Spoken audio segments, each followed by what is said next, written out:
Alright, fait que update du jour 17, du jour 18. J'ai pas fait de vidéo hier, j'étais un peu frustré hier. J'étais fâché parce que j'avais vu quelque chose dans le forecast. Je pensais que j'allais m'en sortir avec du beau vent, que j'allais mettre mon code 0, puis que, vous voyez, le soleil se lever derrière moi, c'est quand même cool. J'espère que je vais avoir juste du soleil aujourd'hui, puis ça va charger mes batteries. Mes batteries sont un peu basses. Finalement, j'ai eu des conditions extrêmement changeantes, extrêmement légères.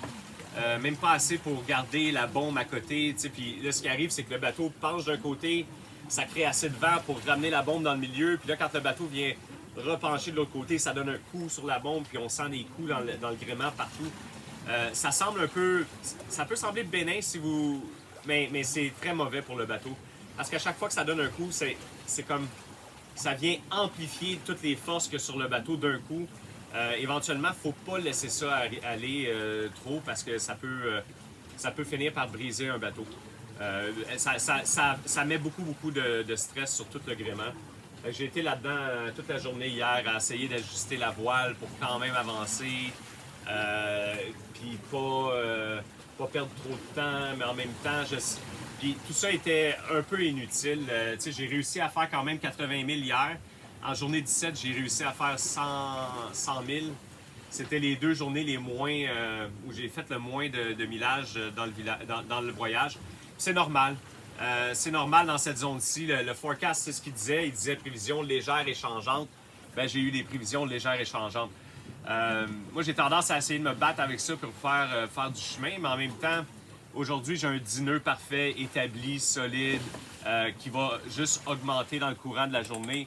Fait que, je veux dire, ça va être des conditions, idéales comme ça.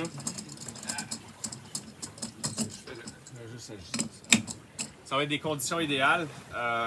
Donc, je vais m'organiser pour... il n'y aurait pas besoin de rien faire aujourd'hui, ça va être tranquille. Les voiles sont placées. Le bateau file dans le moment à 5 nœuds, 4 nœuds et 9, 5 nœuds et demi. Puis ça va augmenter dans le courant de la journée. Fait qu'aujourd'hui, je vais avoir une bonne journée. Et ça devrait rester comme ça jusqu'aux îles Marquises. Donc, je pense que je suis officiellement sorti de la zone là, de convergence intertropicale. Pourquoi pas le moteur? Ben écoutez, j'aurais voulu partir mon moteur hier. Mais j'ai regardé... avant de partir mon moteur, je regarde toujours mes huiles. Mon huile à moteur n'a pas de problème. Mon huile à transmission, je pense que j'ai une fuite. J'ai un de mes seals de mon cell drive qui est brisé. C'est pas quelque chose qui est jamais arrivé avant. Un cell drive, ça fonctionne très bien. Sauf que je dirais, à chaque année, à chaque fois que vous sortez le bateau de l'eau, vous devriez sortir le bateau de l'eau une fois par année pour faire la peinture anti-falling. Il faut aussi en même temps changer les seals de cette transmission-là dans le pied de moteur. Si vous faites... Moi, je fais beaucoup d'heures, évidemment, là. Le bateau, le dernier coup qui était sorti de l'eau, c'était au mois de mai l'année passée. J'y ai pensé à changer ces seals-là. Je ne l'ai pas fait parce que je me disais, ils vont être bons pour une autre saison. Il n'y avait pas d'infiltration d'eau. Je les ai laissés tels quels. Finalement, c'est ça. Vous voyez, là, je suis 1 an plus tard. J'ai fait quand même beaucoup d'heures de moteur cette année avec mes excursions à Puerto Vallarta avec les Québécois là-bas.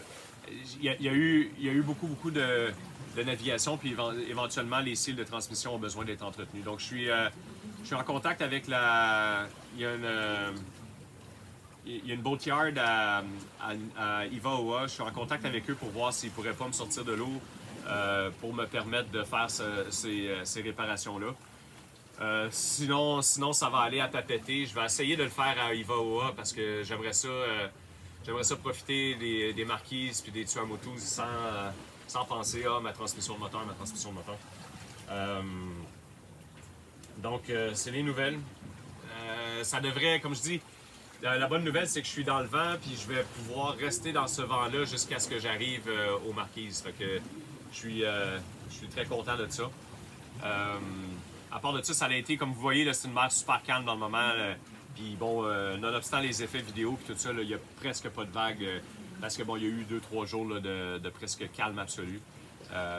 Donc là, le bateau recommence à avancer. On recommence à faire probablement 120 000, 130 000 par jour. Dans les prochains jours, j'espère encore que je vais voir un 150 000 dans ce voyage-là. J'en parle tout le temps.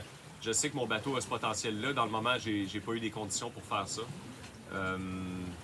Donc, c'est les nouvelles. Si tout va comme supposé, il me reste 800 000 à faire. Donc, 6 jours, 5 jours, 6 jours. Probablement 6 jours, je vais être arrivé aux Marquises. Ça a été dur les 2 derniers jours. Ça a été ça a été dur. C'était prévisible. C'était évident que ça allait être comme ça, un peu, cette zone-là. Mais maintenant, je suis dans le bon vent, puis je devrais se rendre facilement.